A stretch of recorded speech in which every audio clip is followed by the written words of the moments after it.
આ એક સભા રાખવાનો મેં હેતુ એ છે કે આપણા મિત્ર મહેશ આ અપક્ષમાં ઉભા છે. છેલ્લા 10 વર્ષથી એ હરીફ મંચ ઉઠાઈ આવ્યા છે. પહેલી વખત મારી લાઈફમાં પોતે રાજકીય એક્ટિવ હતો. પહેલી વખત મારી લાઈફમાં જોયું કે કોઈ અપક્ષ ઉમેદવાર બિનહરીફ જીતીને આટલા બધા કામો કર્યા છે. દરેક કાઉન્સિલરને વર્ષથી લાખ રૂપિયા જે ગ્રાન્ટ મળતી હતી, 10 વર્ષથી મહેશભાઈને 10 લાખ ગ્રાન્ટ મળતી. એની જગ્યાએ એની પોતાની આવડત અને પોતાની સૂઝબૂઝથી વડાપ્રધાન, રાજ્ય કક્ષા, કેબિનેટ, કલેક્ટર, ધારાસભ્ય, સંસદ સભ્યોની ગ્રાન્ટો ફાળવીને મેળવીને દરેક આપણા કામો કરેલા છે. તમારી સમક્ષ બધું જ ખબર છે કે જે આપણે રોયલ સિટી વાળો રોડ જે આખો રોડ બનાવ્યો એની ઉપર જે સ્ટ્રીટો બનાવી, સ્ટ્રીટ લાઇટ લગાવી, ત્યારબાદ કબ્રસ્તાનની અંદર સ્ટ્રીટ લાઇટ લગાવી, કબ્રસ્તાનની બાજુની અંદર જે રોડ ઉડીનગરમાં જતો હતો એવા ઘણા કામો છે. એટલા ઘણા કામો કર્યા છે કે ગણાવવા જઈએ તો સવાલ પડી જાય. મારો મતલબ એ છે કે આપણી ખૂબ ખબર છે બધા કે દરેક એક પક્ષે વોટ આપે. મહેશભાઈને સોરી મહિલાને વોટ આપવાનું કારણ એ નાનપણથી આપણી વચ્ચે ઉભો થયો છે. આ એનો મોબાઈલ છે, 10,000 નંબર એડ હશે, એમાંથી ઇન્શાઅલ્લાહ 2800 નંબર આપણા પોતાના જ હશે. કારણ કે નાનપણથી બચપનથી આપણે એને ઓળખીએ છીએ, આપણી વચ્ચે રહેલો છે. આટલામાંથી દરેક જેટલા બી વ્યક્તિઓ છે કોઈ એને મહેશ કંઈ નહીં બોલાવતું હોય, મહિલો કંઈક બોલાવતા હશે. મહિલો ક્યારે કેમ બોલાવાય અને ક્યારે બોલાય? પોતાનો અંગત માણસ હોય, અંગત મિત્રો હોય તો તમે ટૂંકારીને બોલાવો ને.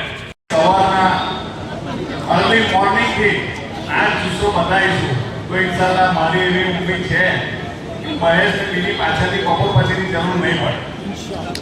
કારણ કે સવારનું શાંતિવાળું મતદાન દરેકને ગમે અને શાંતિથી જે મતદાન થાય, કોઈ જાતનો ઉહાપો નહીં, કોઈ જાતની વાતાવરણમાં ખેંચતા નહીં, શાંતિવાળા મતદાનની અંદર આપણે સવારે નયા કોને વોટ આવીને આપણે એનું પૂરું કરી દઈએ તો બપોર પછી જે બાકી રહી ગયેલા હોય એની પાછળ આપણે મહેનત કરી અને બાકી રહેલાને આપણે ઘેરથી કાઢવાના.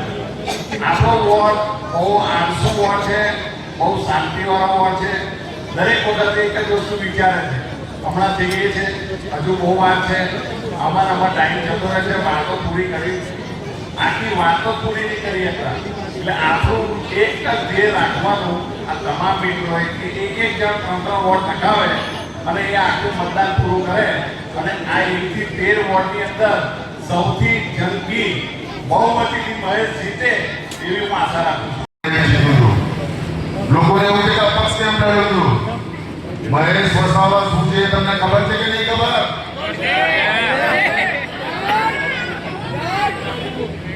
આજે છેલ્લા 25-30 વર્ષથી આ જ સમયના પાકડ બેઠો હોઉં છું. એમનો મારો પૈકી વિશેષ છે, અહીંના મારા ભત્રીજાઓ, મારી બહેનો છે, ભાભીઓ છે, બધા મને ઓળખે છે. જ્યારે બી લઘુમતી સમાજને જરૂર પડે છે ત્યારે કોઈ ઊભો છે કે ઊભો રહ્યો. મહેશ વસાવા હર હંમેશા ઊભો રહ્યો છે, ઊભો રહેશે. અને જ્યારે બી કોઈ બી વસ્તુની બાબત આવશે હું પહેલો ઊભો રહીશ. આ વચન લઉં છું તમારી જોડે. બીજું તમને કહીશ, બિનહરીફ તરીકે 10 વર્ષથી મેં કરેલા કાર્યો છે, 10 વર્ષની નામ વફાદારી કહીએ, વફાદારી. આવી વખતે એ જ વસ્તુ કે જેનાથી કુદરત મારા માટે કંઈક અલગ વિચારી રહ્યો છે.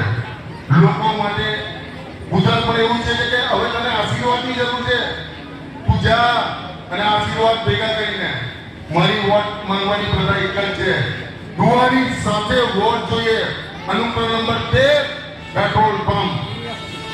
દુઆ એટલા માટે લેવા માંગુ છું કે પહેલી વાર મને આખા 15 વર્ષની અંદર પહેલી વાર મને ટીપીનો લેવા મળે છે. વોટ નંબર 3 ની અંદર ભણેલા ગણેલો વર્ગ છે. 15 વર્ષની અંદર સર્વે નંબર એરિયાની અંદર કરેલા કામો છે. અહીંયા આગળ મારે કામ કરવા માટે મારા માટે બહુ ઈઝી ગોઈંગ છે.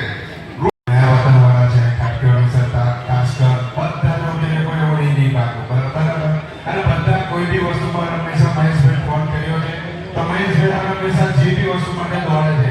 મારી તમને લોકોને નંબર વિનંતી, જેને જે વોટ અમારી આવે પણ ઇલેક્શનના 26 તારીખના દિવસે તે નંબરનું બટન દબાવી અને એમને જંગી બહુમતી યુવાનો જેટલા બી સગાવાલા હોય, જેટલા બી મિત્રો હોય, બધા 26 તારીખે તે નંબરનું બટન દબાવી અને જેટલી મોટી લીડ થાય એટલી મોટી લીડથી જીતાડવા માટે દોડવાની દરખાસ્ત છે. અને આપણા પ્રાથમિક આપણી દુવિધાઓની સમસ્યાનો હલ કરી શકે એ આપણા માટે મહેશભાઈ વસાવા છે, જે પ્રતિબદ્ધ છે આ તમામ કાર્ય માટે. તો હું તમને વિનંતી કરીશ, અપીલ કરીશ કે આપણે